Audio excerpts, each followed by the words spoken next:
Une délégation des médecins et infirmiers de l'hôpital général de référence Mouangeji était à l'Assemblée provinciale du Lualaba ce samedi 24 septembre. Ils ont été reçus par le rapporteur, l'honorable Gaston Mouchi. Le ministre provincial de la Santé, Espérant Mouzakam, était également présent. Ces professionnels de santé sont venus exposer leurs problèmes qu'ils qualifient d'injustes.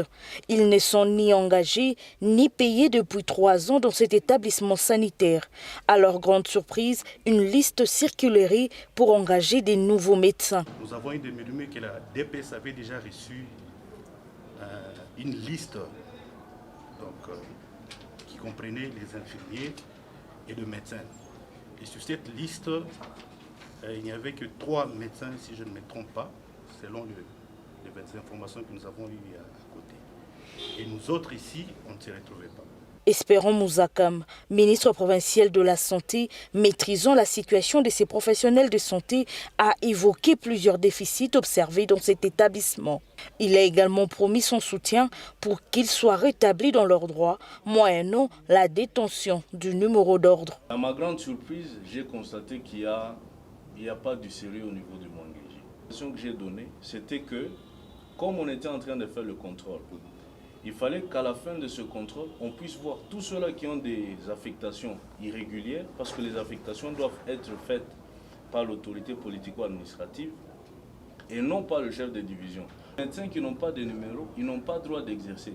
Et là, je voulais souligner, il n'y a pas en cours, que ce soit chez les médecins, que ce soit chez les infirmiers. L'honorable Gaston Mouchid a exhorté ces hommes en blouse blanche de se conformer aux lois du pays avant toute prestation. Il a aussi garanti l'appui de l'organe délibérant jusqu'à la fin du dossier. L'État qui vous emploie doit vous sécuriser. Quand vous travaillez 3 ans, 4 ans, sans avoir été payé, comme ils m'ont dit, c'est des pères de famille, c'est des mères de famille. Quand vous n'êtes pas payé, c'est quel soin que vous allez nous administrer? Quand nous tombons malades, qu'est-ce que vous faites?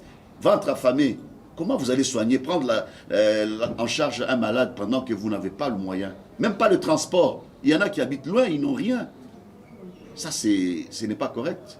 Nous, en tant qu'Assemblée, Excellence, nous souhaitons que très rapidement, ces gens soient remis dans leurs droits. Le domaine sanitaire étant délicat, la bonne qualité de prestation est recommandée, a ajouté l'élu de Kolwezi.